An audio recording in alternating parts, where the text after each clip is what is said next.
네, 서동수의 글로벌 마켓 리더 메리츠정금증권 서동수 대리와 얘기를 나눠보도록 하겠습니다. 안녕하십니까? 안녕하세요. 네. 자, 이번 주, 미국, 그리고 유가에 대해서, 얘기를 좀 해주신다고 하는데요. 일단 어떤 아이템들인지 이슈부터 좀 체크를 해보도록 하겠습니다. 네, 먼저 미국 시장의 경고입니다. 자, 뉴욕 증시 이제 하락 부분에 대해서 오늘 좀 얘기를 좀 나눠보도록 하겠습니다. 자, 1월 들어서 뉴욕 증시의 하락은 좀 계속해서 좀 흐름이 좀 좋지 않습니다. 이런 부분 좀 우리가 일단 좀 체크를 하고 넘어가야 될 것 같은데 어떻습니까? 지금 전체적으로 좀 GDP까지 나오면서 이 하락폭에 더욱더 박차를 가하지 않았나 이런 생각이 드는데요.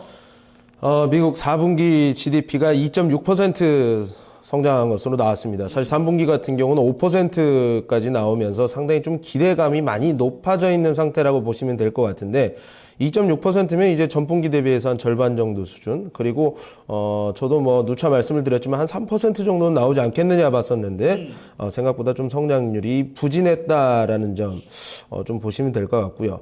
그 이면에 그림을 보시면 아시겠지만 최근 들어서 낮은 인플레이션, 어떻게 보면 달러 강세로 이렇게 표현이 될 수 있는 이런 유가의 하락이 상당히 미국 경제에 지금 부담감으로 작용을 하고 있다라는 측면, 이런 것 때문에 지금 최근에 보시면 인플레이션이 낮고 이렇게 낮은 상태에서 주가가 상승하는 경우는 웬만해서는 없거든요. 지금 이렇게 인플레이션, 그러니까 디플레이션으로 고통받고 있는 시점에서 미국 시장의 주가가 상대적으로 높다는 것은 어떻게 보면 시장에 상당한 부담감으로 느껴질 수 있다라고 좀 보시면 될 것 같고요.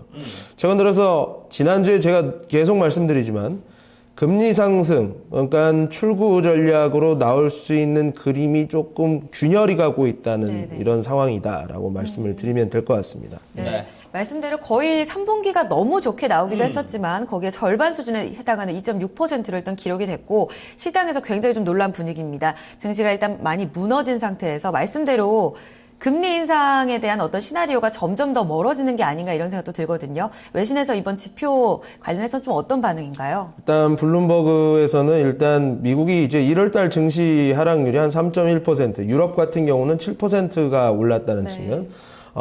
중앙은행의 대표적인 이제 정책들이 이렇게 반대로 움직였다는 점에 좀 이렇게 접근을 했었고요. 유럽은 대규모 양적 완화에 나서는데 우리는 이제 출구 전략을 구사를 이제 앞두고 있는 상황에서 주가가 극명하게 나뉘고 있다라는 측면. 그리고 또 한 가지 보는 부분들은 강달러는 이제 미국 기업들의 이제 수익 하락이 계속 이어지고 있다. 듀퐁, 화이자, 그리고 P&G 등 최근 들어서 좀 부진하거나 좀 예상에 못 미치는 실적들을 보여줬던 이런 실적이었는데 요즘에는 아예 이제 가이던스 하락 사태로 계속 이어지고 있는 상황이거든요. 이런 것들은 어떻게 보면 왜 그러냐? 미국 기업들의 수익들이 한 해외에서 한 20%는 가져가고 있기 때문에 이런 부분들이 실적이 좀 부담감으로 느껴지고 있다. 소비 지출과 기업의 수출이 증가를 했지만 기업과 연방 정부의 투자가 낮았다라는 좀 어떻게 보면 좀 앞뒤가 좀 안 맞는 얘기인 것 같은데 제가 봤을 때 이런 부분들이 좀 다루고 있었습니다. 네. 자, 이럼에도 불구하고 지금 어제 보니까 이제 샌프란시스코의 존 윌리엄스 의장 같은 경우는 지금 금리 인상해야 된다 이런 얘기했다가 더욱더 좀 주가 하락에 불을 지피는 그런 모습을 좀 보여줬었는데 자, 어때요? 좀 이제 앞으로의 좀 파급력을 우리가 좀 어떻게 좀 예측을 해볼 수 있을까요? 어쨌든 그 지표들이 좋게 나오고 기업들의 실적이 좋고 그리고 소비자들의 소비가 늘어나야지 이 삼박자가 맞아야지만 금리 상승과 함께 출구 전략으로 구사할 수 있는 페드의 이런 큰 그림의 균열이 최근 들어서 생겼다는 점. 좀 의아하게도 지지난 분기에 GDP 성장률이 5%가 나왔는데 바로 2.6%로 떨어지고 특히나 이번 1분기 같은 경우는 강달러, 그리고 유가는 더욱더 떨어졌었고, 달러는 더욱더 강세를 하는 1분기에 과연 미국 경제의 GDP 성장률이 어느 정도 나올 수 있겠느냐. 유가 폭등으로 이어지고 있는 거 보면은 그 그림은 약간 좀 뒤로 밀릴 가능성이 좀 있다라는 좀 생각이 좀 들고 있거든요. 그래서 전반적인 이제 금리 그림을 이제 금리 상승이 늦춰지는 미국 시장의 이제 유리한 수준으로 좀 움직이고 있다. 좀 이렇게 그 그림이 뒤로 늦춰지면서 미국 시장이 좀 더 올라갈 수 있는 좀 시간을 벌어줄 수 있지 않겠느냐. 앞으로 인플레이션을 위해서 그 유가가 조금 더 상승하는 폭들을 좀 보여주지 않을까. 그러면서 페드의 그 인플레이션 목표인 2%를 충족시키는 수준까지는 조금 더 시간을 줄 수도 있고, 그렇게 되면서 달러 강세가 조금 둔화되는 모습들을 좀 보여주게 되면 미국 기업들의 실적들도 좀 좋아지면, 그때쯤이면 다시 또 뭐 금리 상승 뭐 이런 얘기가 나오겠지만, 어쨌든 이런 부분에서는 전 세계적으로는 어떻게 보면은 이제 주가가 좀 더 갈 수 있는 여러 가지 준비는 되어질지도 모른다는 측면. 코스피 분명히 전일 미국장 하락폭 때문에 분명히 하락으로 이어지겠지만, 1900포인트 이하, 최근 들어서 이 박스피가 원래 2000 상단에 1900 하단으로 봤었는데 1880에서 1950 정도 이렇게 좀 조정이 되어 있었거든요. 그렇기 때문에 한 1880포인트에서 1900포인트 요 사이에서는 매수 관점에서 나서도 된다. 좀 지켜보시면서 기회를 노려보셨으면 좋겠습니다. 네. 다행히도 지금 유가는 지금 서서히 조금씩 오르고 있는 이런 분위기를 보이고 있고, 여기에 이제 페드가 조금 더 이제 금리 인상에 대한 분위기를 좀 뒤로 미룬다. 이러면은 아직까지는 뭐 시장의 여력은 남아 있다, 괜찮다 이렇게 보면 되겠네요. 네, 연초부터 미국 시장의 독주가 조금은 주춤한 모습이 나타나는데 이로 인한 글로벌 시장의 어떤 유동성은 효과를 좀 기대해 볼 수 있다. 이렇게 결론을 지을 수가 있을 것 같습니다. 네. 첫 번째 이슈 마무리 짓고요. 두 번째 이슈 넘어가겠습니다. 네, 두 번째 이슈 주제입니다. 중동 증시와 국제 유가의 상승 관계에 대해서 파급력 살펴보겠습니다. 네. 지난 금요일에 국제유가 방금 전에도 이야기가 나왔지만 정말 그야말로 폭등이었습니다. 네. 주간 단위로도 이렇게 상승을 했어요. 물론 월간 단위로는 좀 빠졌지만 이와 관련해서 중동 증시도 좀 반응을 했는데 어떻게 좀 연결고리를 짓고 계신가요? 지금 국내에서 사실 외신은 조금 국내 외신이 아니라 국내 이제 언론 같은 경우에는 네. 약간 좀 엉뚱한 데에서 유가 상승을 좀 찾고 있더라고요. 네. 근데 지금 해외에서는 WTI가 오른 게 사우디 증시가 좋았기 때문에, 사우디에 있는 이제 뭐 그 중동의 기업들의 실적이 좋아져서 서로 올리면서 이렇게 같이 이렇게 키 맞추기를 했다, 이런 식으로 좀 표현을 하고 있습니다. 어떻게 보면 국내 그 언론하고는 약간 좀 대조되는 모습들이었는데요. 그러네요. 어쨌든 WTI 8.3% 오르고, 사우디랑 뭐 중동국가 증시가 상당히 에너지 섹터 상당히 많이 올랐다. 이러한 표현들로 좀 정리를 하고 있습니다. 네. 그러면 말씀을 하셨으면은 저희 이제 국내 쪽에서는 어떤 생산량 감축에 대한 기대감 얘기도 했었단 말이죠. 보도가 됐었는데 이번은 조금 다르게 보고 있다는 말씀이잖아요. 외신은. 맞습니다. 일단 본론적으로 그 펀더멘탈적으로 접근을 했을 때 블룸버그에서는 일단 오펙하고 미국의 치킨 게임은 네. 계속 지금 진행이 되고 있다.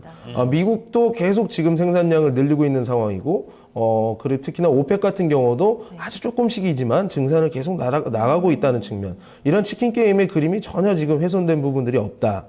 유가 변동성은 어떻게 됐든 이런 치킨 게임이 어떻게 종료되느냐에 따라서 굉장히 좀 중요한 요소로 작용을 할 수 있는데, 뭐 아까도 말씀드렸지만 WTI 상승이 뭐 중동 기업들의 이익 밸류 개선으로 너무 나서고 있다, 이런 식으로 해서 좀 정리를 했었던 기사도 있고요. 또 하나 정도 보시면 그림을 한번 보시겠습니다. 네. 여기서 보시면 육상채굴하고, 미국에서 지금 육상채굴하고 그리고 해상채굴 관련돼서, 그러니까 육상채굴 이외, 그러니까 온쇼, 오프쇼, 이런 식으로 지금 채굴이 어떻게 진행되고 있느냐 보시면, 육상채굴은 지금 지속적으로 늘어나고 있다. 작년 3분기, 4분기 8%의 성장률을 계속 보이고 있었는데, 그 이외의 성장률들은 좀 마이너스를 보이고 있다는 점. 그리고 이제 국내에서 이제 얘기하는 시추공, 이제 육상채굴을 하는 데 있어서 시추공의 수가 줄어들었다.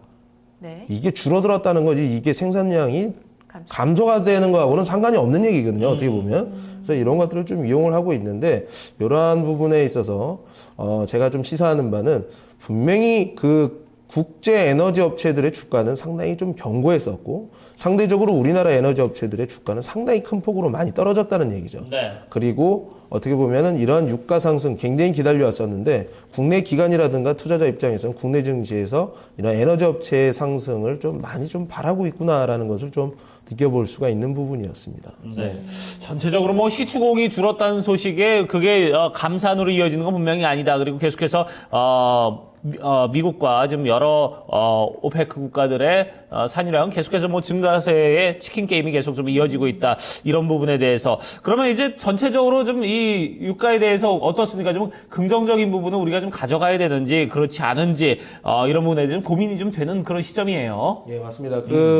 제가 이제 여러 가지 이제 국내 증시에 관련돼 있는 이제 레이더를 껴본 결과, 상당히 이 에너지 업체에 대한 베팅이 상당 부분 좀 많이 이루어졌다라는 느낌을 많이 많이 받고 있습니다. 네. 사실 제가 SOE를 이만했으면 됐습니다 하고 제가 말씀을 드렸지만 근본적으로 전 세계 증시를 바라보면 좀 투자하기는 좀 그럴 수 모르겠지만 국내 증시의 특수성을 한번 살펴보면 단기라든가 중기 정도에는 유가 상승에 대한 그림을 좀 확신을 좀 가져가고 있는 부분들이 있거든요. 네. 이러한 것들은 정유화학, 조선, 건설 쪽으로 좀 스프레드가 좀 이어질 수 있는 부분들이 있지 않겠느냐.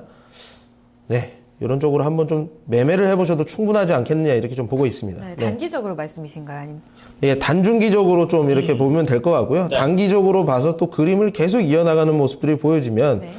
이렇게 중기로도 그리고 중기가 또 이제 국제적으로도 좀 그림이 좋아지는 모습들이 나오게 되면 장기적으로도 해볼 만한 자리인 거는 확실합니다. 네.